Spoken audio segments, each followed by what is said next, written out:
Good morning student. Today our topic is तंत्रिका कोशिका। यह तंत्रिका तंत्र की संरचनात्मक और क्रियात्मक इकाई है। तंत्रिका कोशिका 3 भागों से मिलकर बनी है। कोशिका काय, इसे साइटोन भी कहा जाता है। फर्स्ट है आपका इसमें से।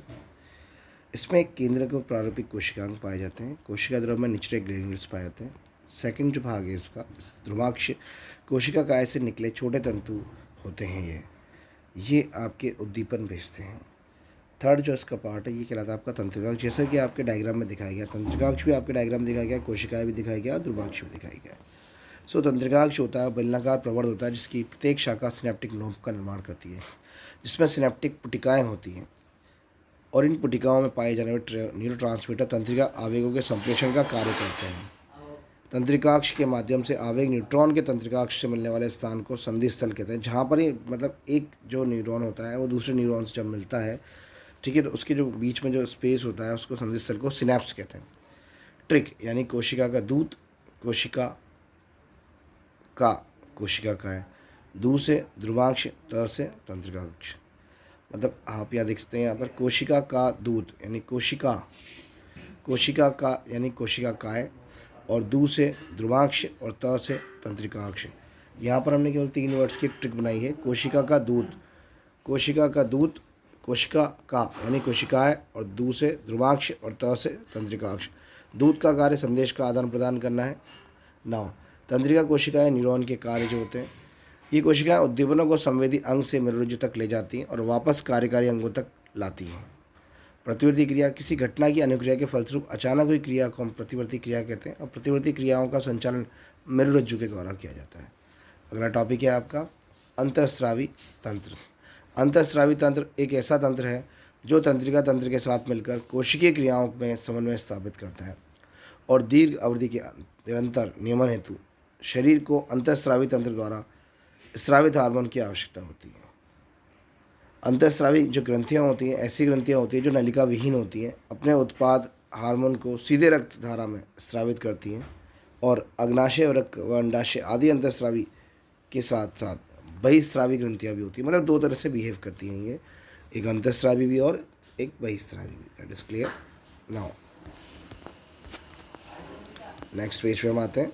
नेक्स्ट पेज पे हम जैसे कि देख रहे हैं डायग्राम के अंदर आपके, ठीक है, यहाँ पर आपकी ग्रंथियाँ बताई गई हैं और यहाँ पर बाकायदा एक टेबल बनाई गई है, ठीक है। जैसे कि मानव शरीर की अंतःस्रावी ग्रंथियाँ क्रम संख्या के अकॉर्डिंग फर्स्ट जो है आपका, ठीक है, इसके अंदर आ रही है आपके हाइपोथैलेमस। हाइपोथैलेमस जो होती है उसकी उपस्थिति कहाँ पर होती है? अग्र मस्तिष्क में होती है। स्रावित हार्मोन कौन सा करती है? मोचक हार्मोन करती है और निरोधी हार्मोन करती है। ये हार्मोन के कार्य क्या है? पीयूष ग्रंथि के स्राव को करने को प्रेरित करना और पीयूष ग्रंथि को स्राव करने से रोकना, ठीक है। और पीयूष ग्रंथि जो होती है सेकंड जो है वह भी एक अंतःस्रावी ग्रंथि होती है और इसकी लोकेशन जो होती है वो होती है आपके मस्तिष्क के आधार में हाइपोथैलेमस में। तो और स्रावित हार्मोन जो होता है आपका, ठीक है, ये सोमेटोट्रोपिन होता है, प्रोएक्टिन होता है, थायराइड प्रेरक हार्मोन होता है, ऑक्सीटोसिन होता है, वैसोप्रोसिन होता है, गोनाडोट्रोपिन होता है। ये वृद्धि हार्मोन होते हैं, दूध का स्रवण करते हैं। थायरोक्सिन हार्मोन के स्रवण से थायराइड ग्रंथि को प्रेरित करना होता है, गर्भाशय का संकुचन, वृक्क में जल का अवशोषण, वृद्धि करना, वृषण अंडाशय के कार्य को नियंत्रण करना। ना आपके 3rd नंबर की जो ग्रंथि होती है आपके पीनियल ग्रंथि, अग्र मस्तिष्क के उसमें होती है लोकेशन इसकी, और मेलेटोनिन ये हार्मोन को क्या करती है? स्रावित करती है। और आपके इसका कार्य होता है शरीर की दैनिक लय का नियमन। थायराइड ग्रंथि श्वास नली के दोनों ओर होती है। थायरोक्सिन हार्मोन का स्रवण करती है, कार्बोहाइड्रेट प्रोटीन वसा के उपापचय को नियंत्रण करती है, आरबीसी के निर्माण में मदद करती है। पैराथायराइड ग्रंथि गले में थायराइड ग्रंथि के पीछे की तरफ होती है। पैराथार्मोन हार्मोन श्रवण करती है, रक्त में कैल्शियम फॉस्फेट के स्तर को नियंत्रित करती है। अग्नाशय उदर गुहा के अमाशय के पीछे भाग में होती है और इंसुलिन को श्रवण करती है और रक्त में ग्लूकोज को ग्लाइकोजन में बदलती है, और ग्लूकेगोन का भी श्रवण करती है और ग्लाइकोजन को ग्लूकोज में विघटित करती है। अधिवृक्क वृक्क के ऊपरी स्पर होती है। एड्रेनल हार्मोन, दोनों हार्मोन शरीर को कंट्रोल करते हैं। नाउ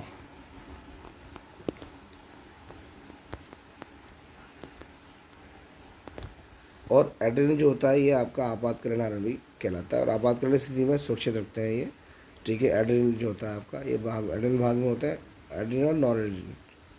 नाउ अगला आता है आपके थाइमस, महाधमनी के ऊपरी भाग में होती है। थाइमोसिन करती है, शिशु में प्रतिरक्षा तंत्र को प्रभावित करती है। वृषण नर में, वृषण कोश के अंदर टेस्टोस्टेरोन हार्मोन होता है जो नर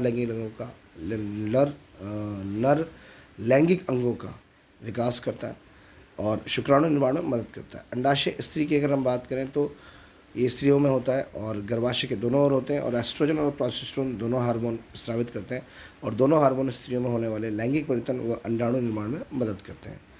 थायरोक्सिन हार्मोन की कमी भोजन में आयोडीन की कमी से होता है, जिससे घेंगा रोग हो जाता है। और पैराथोर्मोन हार्मोन की कमी से कौन सा रोग होता है? टिटेनी रोग होता है। इंसुलिन हार्मोन जो होते हैं वो लैंगिक की बीटा कोशिका से स्रावित होता है, जिसका प्रमुख कार्य रक्त में ग्लूकोज को ग्लाइकोजन में परिवर्तित करना होता है और इसकी कमी से डायबिटीज़ यानी कि मधुमेह नामक रोग हो जाता है।